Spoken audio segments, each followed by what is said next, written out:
In our last episode, we set the stage for the season, the divinity of the Levant. We asked what ancient Canaan was really like, explored the nature of the gods, and teased the threads that connect them to modern faith. Tonight, we're looking at the horizon, but not just for the sunrise. We're focusing on Sapsu, the goddess of the sun and the midnight sun. We'll start with the hard research, what the history books tell us about her nature. Then we'll move into the realm of personal gnosis, the lived experience of the divine. And finally, I'll share how you can reach out and make contact with her yourself. But before we dive into the underworld, if you're enjoying the journey so far, do me a favor. Share the show with someone who shares your curiosity. And if you want to help us keep the lights on and the research moving, you can support the podcast at buymeacoffee.com/SOS That's buymeacoffee.com/SOSCUBED. Now, let's get into the good stuff.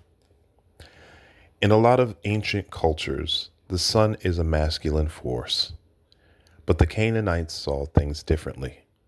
They saw the sun as female. Think of her like a mirror to the Egyptian Ra. Like Ra, Sapsu makes her daily trek across the sky before descending into the underworld. But here's the twist. While Ra often required protection during his journey, Sapsu is a different breed.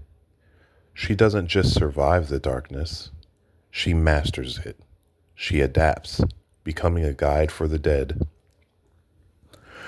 Her title as the goddess of the midnight sun hints at this fascinating dual nature.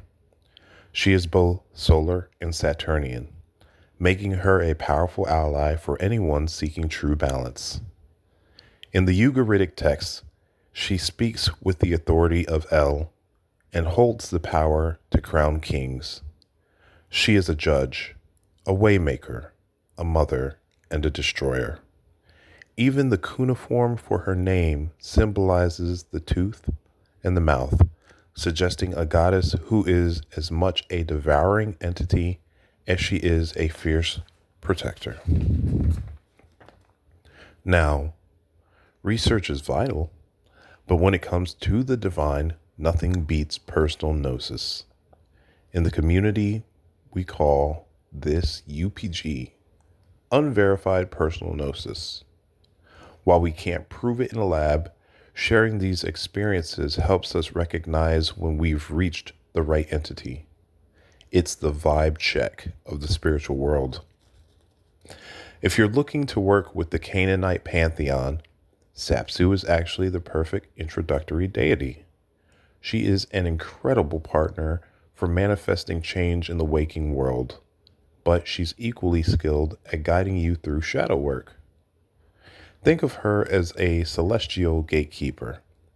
She'll make sure you don't go too far, too fast, or get overwhelmed by your own depths.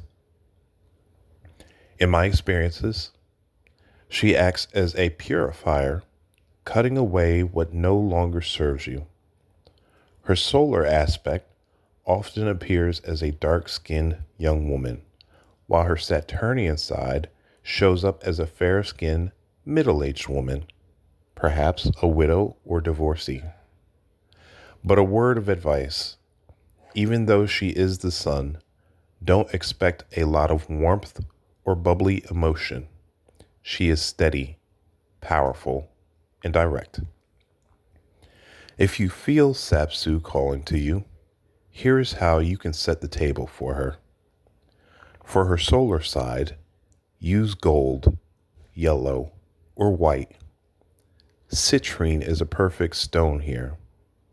For her Saturnian side, lean into black and brown tones and use obsidian. She resonates with fire, water, and earth. Any imagery of the sun or the planet Saturn will work perfectly. You don't need a room full of crystals to do this. 1 or 2 items are plenty. And if you have nothing at all, don't worry. A sincere desire and a focused visualization during meditation or sleep is more than enough to bridge the gap. Sapsu is the great balancer, a guide, a builder, and a protector for those ready to do the work. Thanks for spending some time with me at Son of Saturn. If you have any questions or want to share your own experiences with the goddess of the sun, drop us an email at soscubed@gmail.com. That's SOSCUBED@gmail.com. Until next time, keep searching for truth and keep evolving in spirit.